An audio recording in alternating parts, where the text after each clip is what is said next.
네, 11번째 수업도 시작하도록 하겠습니다. 자, 첫 번째 글자는요, 코라고 하는 글자와 기관지라고 하는 모양 글자의 합자예요. 네, 이 코라고 하는 글자는요, 여기 글자가 좀 작긴 한데, 여기를 보면 알 수 있듯이, 코 모양의 글자인 것을 확인할 수가 있어요. 그래서 얘는 그냥 코라고 외워주시면 되고요. 그 밑으로 우리 코에서 폐로 넘어가기 위해서는 기관지를 걸쳐야 되잖아요. 그래서 그러한 기관지의 모양과 기관지에서 폐로 넘어가는 줄 2개가 함께 그려져 있는 모습이에요. 그래서 다시 한번 그려보자면 코가 있고요. 코에서 폐로 넘어가는 기관지가 있고요. 그리고 그 기관지에서 폐로 넘어가기 위한 줄 2개가 그려져 있는 모습이다 라고 생각을 해주시면 될 것 같습니다. 자, 다음 글자는 땅에서 피어나는 새싹과 초목이라고 하는 모양 글자와 햇살이라고 하는 글자의 합자인데요. 여기 위쪽에 있는 글자를 보면 알 수 있듯이 지금 여기에 땅이고요. 땅 3개가 그려져 있고 뿌리를 뻗은 초목들이 위로 올라오고 있는 모습인 걸 확인할 수 있습니다. 그리고 그 밑에 햇살을 한번 적어주면서 봄 햇살에 받아 피어나는 새싹과 초목의 모습을 그려내 봄, 그리고 젊다, 그리고 정욕이라는 뜻을 가지게 되었습니다. 자, 다음 글자는 엄마라고 하는 글자인데요. 이 엄마라고 하는 글자는 이게 아닌데? 이거니까 이렇게 계집 여자를 그렸을 때 여기에 선 하나를 더 긋고요. 여자는 여잔데 아이에게 젖을 주기 위한 여자라는 뜻에서 젖꼭지를 2개 그려놓은 겁니다. 그래서 계집 여자가 있고 줄 하나 긋고 젖꼭지 2개 그려놓은 이 글자가 엄마라는 뜻을 가지고 있는 거예요. 자, 그 다음 글자는 입이라고 하는 글자와 소리가 울려 퍼지는 모습으로 이루어진 글자인데요. 오른쪽에 있는 부분은 생략이 됐고요. 여기 있는 부분만 남아서 입이 있고 무언가를 불렀을 때 소리가 퍼져나가고 있는 모습을 나타낸 글자입니다. 그래서 부르다라는 뜻이 첫 번째로 있고요.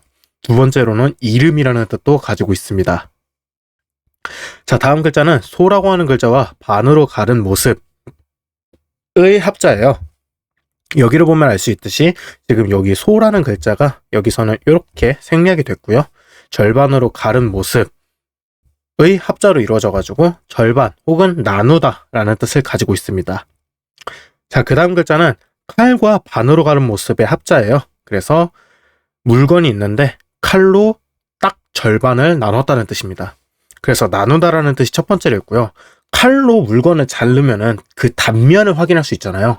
그렇기 때문에 단면을 확인하다, 구별하다 라는 뜻도 두 번째로 가지고 있습니다. 자, 그 다음 글자는 동쪽이라는 뜻인데요. 여기를 보면 알 수 있듯이 나무가 있는데 나무에다가 지금 보따리를 묶어 놓은 모습이에요. 이렇게 생긴. 그래가지고 유래는 불분명하지만 동쪽이라는 의미를 갖고 있습니다. 자, 그 다음 글자는 새라고 하는 글자인데요. 여기를 보면 알 수 있듯이 이게 새의 대가리고요. 이게 새의 몸통, 그리고 새의 왼쪽 날개와 오른쪽 날개를 표현한 글자입니다. 자, 다음 글자는 조금 어려울 수 있는데 일단 나무라고 하는 글자와 실과 배틀, 그리고 사람이라고 하는 글자의 합자예요. 이 실과 배틀, 사람 자세히 보도록 할게요. 여기에 지금 실이 4개가 걸쳐져 있는 모습을 확인할 수 있어요. 그리고 그 실들을 이어주는 기계가 하나 보입니다. 이렇게 생긴 기계가 보입니다. 그리고 그 기계를 작동시키기 위한 사람도 보여요. 그래서 지금 이 글자가 다시 처음부터 쓰면은 요 글자인데요. 이 글자는 기계라는 의미를 가지고 있습니다. 맨 처음에는 기계라는 의미를 가지고 있었는데 이후에 얼마, how 라는 뜻으로 변하게 됐어요. 뜻이. 그렇기 때문에 기계라는 의미를 다시금 만들어내기 위해서 이 기계라고 하는 글자에 나무를 더해 기계 혹은 기회라는 뜻을 가진 한자를 만들어내게 된 것입니다. 자, 다음 글자는 여기서 보면 알 수 있듯이 그냥 벌집의 모습이에요. 근데 유래는 불분명하지만 숫자 100을 의미하게 되었습니다. 자, 다음 글자는 불이라고 하는 글자와 불쏘시개의 합자인데요. 우리 여기를 보시면은 불이 이렇게 무언가 그릇이 있고 그 밑으로 불 2개가 그려져 있는데요. 이거를 단순화 시켜가지고 불이 활활활 타오르고 있다라는 의미에서 점 4개를 찍어준 겁니다. 그리고 그 옆에 불쏘시개, 이거 괄호 열고 모양 자르고 좀 적어줄게요. 이제 가마솥이나 이제 화로에 불이 타고 있으면은 그 불이 좀 잘 타오르라고 이렇게 푹푹 찔러주는 불쏘시개라는 이제 막대기가 있단 말이에요. 그 막대기의 모습인 겁니다. 그래서 막대기와 대가리 해가지고 불과 불을 붙이는 불쏘시개의 모습이다. 근데 이제 불을 태우다 보면은 재가 날리잖아요. 근데 그 재가 이제 옷이나 피부 같은 데 묻으면 얼룩이 되겠죠? 그렇기 때문에 얼룩이라는 뜻이 있고 그 얼룩이 점 모양이기 때문에 점이라는 뜻도 가지고 있습니다. 자, 그 다음 글자는 병상이라고 하는 글자와 사람이라고 하는 모양 글자의 합자인데요. 이 병상이 뭐냐? 우리 병원 침대 말하는 거예요. 병원 침대. 그래서 아파가지고 누워있는 침대를 말하는 거고 여기를 보면 알 수 있다시피 그냥 진짜 침대의 모습입니다. 그리고 그 밑에는 사람의 머리와 입이 그려져 있는데요. 그냥 단순화 시켜가지고 이렇게 그려놓은 겁니다. 그래서 얘는 사람이라는 뜻이에요. 그래서 이 글자를 종합적으로 봤을 때 병상에 환자가 누워있는 모습으로 질병을 의미하는 글자입니다. 자, 다음 글자는 언덕이라고 하는 글자와 집을 으뜸으로 짓다 라고 하는 글자의 합자인데요. 이 으뜸으로 짓다라는 뜻이 무슨 뜻이냐면은 이 글자를 먼저 보셔야 돼요. 여기를 자세히 보시면은 이렇게 글자가 적혀 있는 것을 확인할 수 있습니다. 이거는 보기 쉽게 사람이 서 있고요. 그 사람 위에 사람의 머리 위에 선 하나를 그어 놓은 겁니다. 이거는 하늘을 의미하는 부분이고요. 하늘은 높죠. 그러니까 최고다. 으뜸 간다 라는 뜻에서 으뜸이라는 뜻을 가지고 있습니다. 그래서 그런 으뜸이라는 뜻을 가진 글자에 집을 한 번 더 그려줬어요. 그래서 이 글자는 집을 으뜸으로 짓다 라는 뜻입니다. 그리고 거기다가 언덕이라는 글자를 한 번 더 더해주면서 이 부분이 지금 담장 역할을 하고 있고요. 그리고 잘 지어진 집이라는 의미에서 규모가 매우 큰 건물을 의미하는 한자입니다. 자, 다음 글자는 그냥 외웁시다. 설명이 곤란하고요. 일단 이 밑에 있는 글자는 지평선에서 떠오르고 있는 태양을 나타내는 글자입니다. 그리고 그 위에는 사람이 있고요. 사람의 다리를 나타내는 글자도 적혀 있습니다. 자, 다음 글자는 배라고 하는 모양 글자와 무릎 꿇은 사람과 손이라고 하는 글자의 합자인데요. 일단 배 같은 경우에는 여기서 보면 알 수 있듯이 그냥 모양으로다가 배 모양입니다. 그리고 무릎 꿇은 사람 같은 경우에는요. 원래 혼자 쓸 때는 요렇게 써요. 그래가지고 지금 여기서는 요렇게 쓰였다는 것을 확인할 수 있습니다.